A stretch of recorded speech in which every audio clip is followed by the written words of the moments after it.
semuanya, kembali lagi bersama saya Lutfi Hermisa. Pada video kali ini saya akan mempresentasikan media pembelajaran non-IT untuk mata pelajaran Bahasa Indonesia kelas 7 SMP yang bernama Pesan Sulung. Oke, sebelum itu saya akan membacakan capaian pembelajaran terlebih dahulu. Mempelajari pesan daring atau surat, jenis surat, unsur surat, pilihan kata baku dan tidak baku, serta sapaan yang sesuai dengan jenis surat tersebut. Kemudian, berlatih menulis surat dengan bahasa yang baik dan santun. Jadi nanti setelah siswa mempelajari apa itu surat, jenis surat, unsur surat, pilihan kata dan kata baku dan tidak baku, serta sapaan, siswa kemudian berlatih untuk menulis surat dengan bahasa yang baik dan santun. Kemudian langkah-langkah penggunaan medianya. Yang pertama, guru menyampaikan capaian pembelajaran terlebih dahulu. Guru menyampaikan mengenai materi surat, yaitu jenis, unsur, dan pilihan kata baku melalui media pesan sulung atau pesan surat dulu. Setelah siswa mendapatkan pengetahuan mengenai jenis, unsur, dan pilihan kata pada surat, siswa dibagi dalam kelompok yang terdiri dari 3-4 anak dan mengerjakan penugasan secara berkelompok. Jadi karena pada kelas saya ini terdiri dari 20 siswa, maka terdapat 5 kelompok yang terdiri dari 4 anak per kelompoknya. Kemudian guru memberikan lembar kerja kepada siswa yang berupa permainan pesan sulung. Perwakilan kelompok maju ke depan untuk mengambil undian. Kemudian siswa membuat surat sesuai dengan undian secara berkelompok yang kemudian diberikan kepada kelompok lain. Setelah itu, siswa menjawab soal mengenai jenis, unsur, dan pilihan kata baku yang terdapat pada surat yang diterima. Setelah selesai, siswa mempresentasikan hasil kerjanya secara berkelompok dan mengumpulkan LKPD kepada guru. Oke, langsung saja saya akan menjelaskan yang bentuknya seperti ini.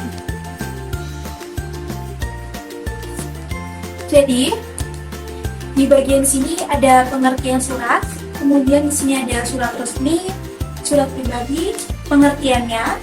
Di sini terdapat contoh surat resmi dan di sini terdapat struktur surat resmi. Selanjutnya di sini juga terdapat contoh surat pribadi dan struktur surat pribadi. Pada tengah-tengah sini, untuk memudahkan siswa memahami perbedaan kedua surat tersebut, saya memberikan tabel perbedaan mengenai surat pribadi dan surat resmi. Selanjutnya, di sini terdapat seperti peta konsep mengenai ragam bahasa sapaan yang terdapat pada surat. Kemudian di sini terdapat tabel mengenai kata baku dan kata tidak baku yang biasa kita temui pada surat. Dan pada kotakan yang terakhir, di sini terdapat undian berjumlah 5 yang nantinya akan diambil oleh siswa perwakilan kelompok untuk menulis surat apa yang harus dibuat. Yang pertama, di sini terdapat pengertian surat. Surat adalah sarana komunikasi untuk menyampaikan informasi yang tertulis oleh suatu pihak kepada pihak lain dengan tujuan memberitahukan maksud, pesan, dan isi surat tersebut. Informasi yang diberikan di dalam surat berupa pengantar, pemberitahuan, tugas, permintaan, tujuannya, pesanan, perintah, Laporan dan putusan. Selanjutnya, setelah saya menjelaskan apa itu surat, di sini kita akan belajar terlebih dahulu mengenai surat resmi. Di sini terdapat pengertian surat resmi, yaitu surat yang digunakan untuk keperluan resmi atau formal oleh pihak tertentu. Di sini sebelum masuk ke contohnya, kita membuka dulu struktur surat resmi.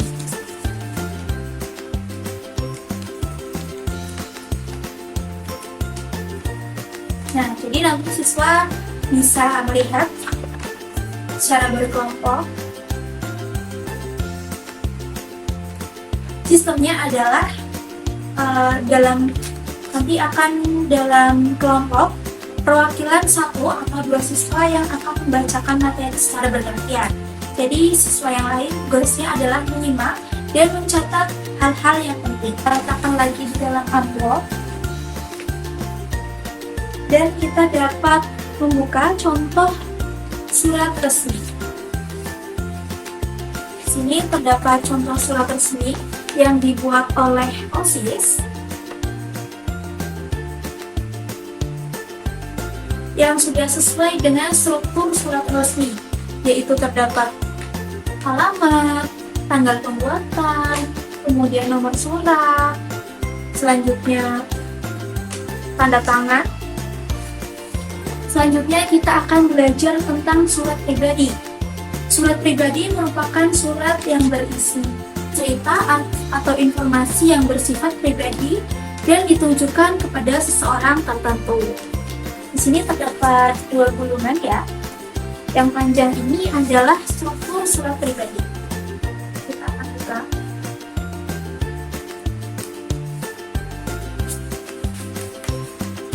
Jadi nanti di sini juga sudah terdapat contoh-contohnya. Jadi nanti siswa yang maju bisa membacakan dan yang lain bisa menyimak dan mencatat hal-hal yang penting untuk nantinya mereka mengerjakan tugas.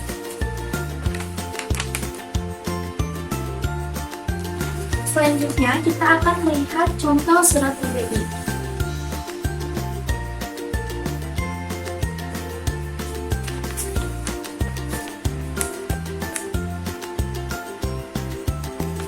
Nah, di sini surat pribadinya sudah sesuai ya dengan strukturnya. Terdapat tanggal pembuatan, kemudian ditujukan untuk siapa, dan isi dari surat pribadi ini lebih bebas dalam bahasa atau penulisannya daripada surat resmi. Setelah kita belajar mengenai surat resmi dan surat pribadi, kita akan melihat untuk lebih jelas apa sih perbedaan dari kedua surat ini.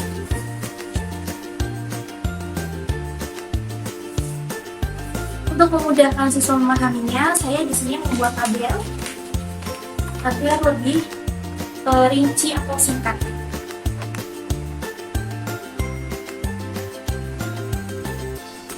Setelah kita mengetahui perbedaan kedua surat dan memahami kedua surat ini, kita belajar mengenai bahasa baku dan tidak baku yang biasa ditemui pada surat. Di sini terdapat hanya sedikit contoh yang saya lampirkan.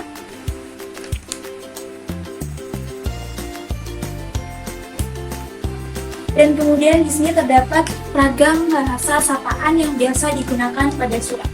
Saya membuat ini dibuat kata konsep agar lebih menarik atau tidak membosankan ya. Oke, setelah siswa mempelajari semuanya, kita memasuki praktik mengenai pembuatan surat. Jadi nanti ada 5 kelompok. Perwakilan siswa atau perwakilan kelompok maju ke depan untuk mengambil undian. Saya contohkan.